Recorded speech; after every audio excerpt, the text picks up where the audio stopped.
바울은 십자가에 처형된 사람을 따른다는 게 수치로 여겨지던 그 시절, 나는 복음을 부끄러워하지 아니하노라며 선언했고 그 담대함을 로마서에 선명하게 새겨져 있습니다. 그것이 어제 나눴던 내용이죠. 그런데 17절까지 보고 이제 오늘 보면 18절에 이르러서 분위기가 갑자기 싸늘해지는 걸 느낄 수가 있습니다. 따뜻했던 복음 이야기 다음에 곧장 진노가 나타납니다. 순간적으로 저는 갑자기? 왜? 라는 생각이 들었습니다. 그런데 이것은 갑작스러운 전환이 아닙니다. 우리말 번역에는 나와 있지 않지만 18절에 생략된 첫 단어는 가르라는 헬라어로 왜냐하면입니다. 즉 전환이 아니라 연결이죠. 그러나 그런데가 아니라 연결어입니다. 그러니까 바울은 복음이 왜 그토록 필요한가? 그 이유가 있어 라고 설명하는 것입니다. 그래서 18절에서 3장 20절까지 바울은 마치 검사처럼 논고를 시작합니다. 이방인, 도덕주의자, 유대인, 그리고 전 인류를 차례차례 순서대로 소환해서 법정에 세웁니다. 복음이 얼마나 절박하게 필요한지를 증명하기 위함인데요. 오늘 본문은 그 기소장의 첫 번째 페이지입니다. 자, 재판해주세요. 기소해요. 그 첫 페이지입니다. 그런데 여기서 한 가지 주목할 점은 18절에 진노의 대상을 가리킬 때 바울은 순서상으로는 이방인인데 이방인이라고 하지 않고 사람들이라고 쓰고 있습니다. 이방인을 말하면서 사람들이라고 쓰고 있는 것입니다. 어떤 특정 집단이 아니라 인류 전체이며 즉 남의 이야기가 아니라는 것이죠. 바울의 기소를 두 가지로 함께 살펴보도록 하겠습니다. 첫 번째, 핑계할 수 없습니다. 18절, 하나님의 진노가 불의로 진리를 막는 사람들의 모든 경건하지 않음과 불의에 대하여 하늘로부터 나타나나니. 여기서 진리를 막는다는 원어는 아래로 누르다, 억압하다 라는 뜻이 있습니다. 진리가 이렇게 다가오는데 그것을 발밑에 꾹꾹 눌러버리는 그런 행동입니다. 모르는 게 아니라 알면서 누르는 것이죠. 그럼 무엇을 알고 있다는 걸까요? 19절에서 20절, 이는 하나님을 알만한 것이 그들 속에 보임이라. 하나님께서 이를 그들에게 보이셨느니라. 창세로부터 그의 보이지 아니하는 것들 곧 그의 영원하신 능력과 신성이 그가 만드신 만물에 분명히 보여 알려졌나니 그러므로 그들이 핑계하지 못할지니라. NIV 성경은 이 20절에 보이지 않는 것들을 이렇게 표현합니다. God's invisible qualities, 즉 하나님의 보이지 않는 성품들이라고 명시합니다. 그러니까 그냥 보이지 않는 것들이 아니라 하나님의 성품들이라고 합니다. 두 가지예요. 영원한 능력과 신성. 이것은 우리 눈에 보이지 않지만 창조 세계를 통해 충분히 추론할 수 있는데요. 우주가 존재하는 것, 질서가 작동한다는 것, 그 속에 아름다움이 있다는 것 등등.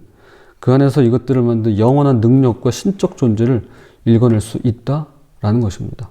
시편 기자의 노래가 그러하죠. 시편 19편 1절입니다. 하늘이 하나님의 영광을 선포하고 궁창이 그의 손으로 하신 일을 나타내는 도다. 그런데 21절에서 방향이 바뀝니다. 로마서 1장 21절, 하나님을 알되 하나님을 영화롭게도 아니하며 감사하지도 아니하고 오히려 그 생각이 허망하여지며 미련한 마음이 어두워졌나니. 흐름을 따라가다 보면 단계가 보입니다.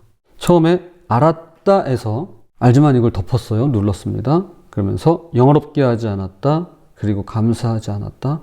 생각이 허망해졌다. 그리고 마음이 어두워졌다. 순입니다. 여기서 알게 되는 사실은 이것이 지식의 부재가 아니라, 그렇죠, 알잖아요. 그러니까 지식이 없어서가 아닙니다. 부재가 아니라 알면서도 반응하지 않는 의지적인 외면의 결과라는 것입니다. 내가 거부한 거예요. 내가 외면한 거예요. 그래서 20절 끝에 이 한 문장이 나오죠. 그러므로 그들이 핑계하지 못할지니라. 변명의 여지가 없습니다. 몰랐다고 말할 수도 없습니다. 그래서 바울이 기소하는 거예요. 둘째로 스스로 비천해졌습니다. 몰랐다는 핑계에서 끝나지 않는데요. 22절, 스스로 지혜 있다 하나 어리석게 되어. 어리석게 되었다의 헬러 모라이노는 예수님께서 그 맛을 잃은 소금에 쓰신 것과 동일한 단어입니다. 마태복음 5장 13절, 소금이 만일 그 맛을 잃으면 무엇으로 짜게 하리요? 후에는 아무 쓸데없어 다만 밖에 버려져 사람에게 밟힐 뿐이니라. 즉 지식은 있는데 지식의 목적을 잃어버린 상태. 쓸모를 잃은 소금이라는 것입니다. 여기 흥미로운 역설이 하나 있죠. 바울이 살던 그리스 로마 세계는 인류 역사상 가장 지적으로 세련된, 발달된, 뛰어난 문명 중 하나였습니다. 아리스토텔레스, 플라토, 키케로, 마르쿠스 아우렐리우스 등을 배출한 고도의 문화였죠. 그런데 바울이 보기에 이 문명은 동시에 가장 적극적으로 우상 숭배를 하고 있었습니다. 지혜를 자랑할수록 더 어리석어진다는 역설을 바울이 정확히 지적하고 있는 것이죠. 23절에 교환 목록이 나옵니다. 썩어지지 아니하는 하나님의 영광을 썩어질 사람과 새와 짐승과 기어다니는 동물 모양의 우상으로 바꾸었느니라. 일종의 내림차순인데요. 처음에 불멸하시는 하나님에서 필멸하는 사람, 썩어질 사람, 그리고 새, 그 다음 짐승, 그리고 마지막으로 기어다니는 것, 순입니다. 그럼 왜 사람이 먼저 나올까요? 이것은 창세기의 반전입니다. 하나님의 영광으로 창조된 인간이 스스로 신의 자리에 앉으려 했죠.